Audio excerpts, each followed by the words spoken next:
Our rapid growth and innovation is undoubtedly something to be proud of, but I think most of us can agree it's a bit erratic and uncontrollable. We're more or less on a crash course to our own destruction.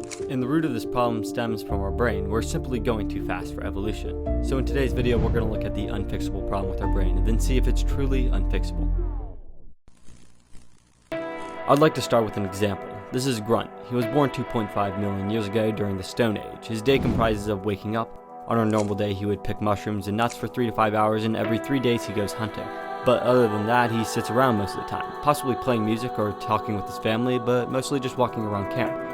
Now meet Angelina. Born in 2001, she's 24 years old, and from the second she wakes up, she's deciding what to wear, what's going on in the day, what to eat for breakfast, whether to put on makeup, should she go out with her friends, or does she have too much work? What about the gas? Does she have enough to get to work? How's the traffic? Should she leave early? Better go feed the cat, water the plants, sweep the floor, and take out the trash.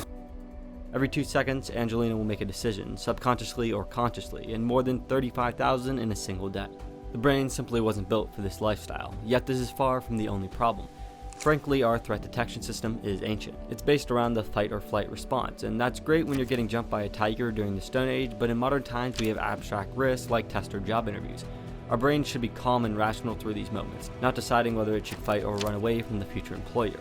Looking at this further, our brain responds best to visible and urgent threats, not slow-moving dangers like global warming or growing debt. Our brain doesn't react the same way to these long-term threats, which can get some of us into some real trouble. There's also reward pathways. This has the brain calibrated to want high-calorie foods and tight-knit tribes. Because of this, we're almost irresistibly attracted to overeating, leading to obesity and endless social media scrolling to fulfill our need for belonging. This digital age also gives us way too much connectivity for our own good. We could possibly communicate with millions of people a year. Because of this, we have polarization and loneliness as our brain struggles to group people into stereotypes. And this is a really good point to expand upon. Look, our brain is really struggling, so it tries to cut corners. Someone on the internet says they love America, and your brain immediately goes, yep, that's a Trump supporter. They want high tariffs, dislike immigrants, large government, big walls. Then they see someone, I don't know, that says they want people to share more on a national level. Yep, immediately, that's a major communist. They probably supported the Soviet Union and are a spy for North Korea. Better report this to the FBI. This is why we have polarity. I guarantee if you had a genuine in-person conversation with anyone who your brain incorrectly grouped online, you would realize that their views aren't as extreme as you once thought. Lastly, our neural systems evolved alongside constant physical activity. Our modern 9-to-5 desk job is slowing our blood flow, neurogenesis, and cognitive flexibility. Alright, those were some stupidly long words that probably no one understood in the first place, just a huge waste of your brain's daily energy.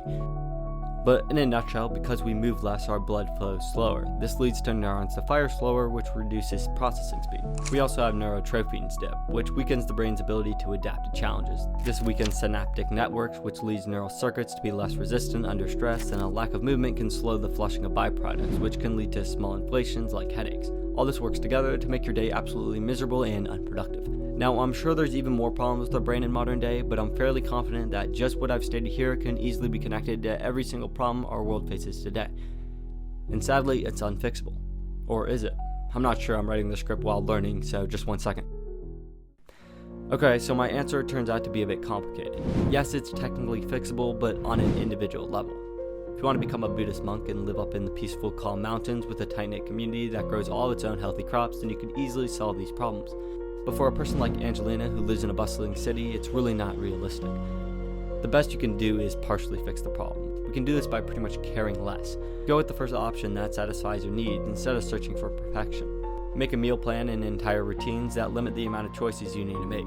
Set deadlines, use planning apps, take a step back from your phone, and take routine walks and breaks.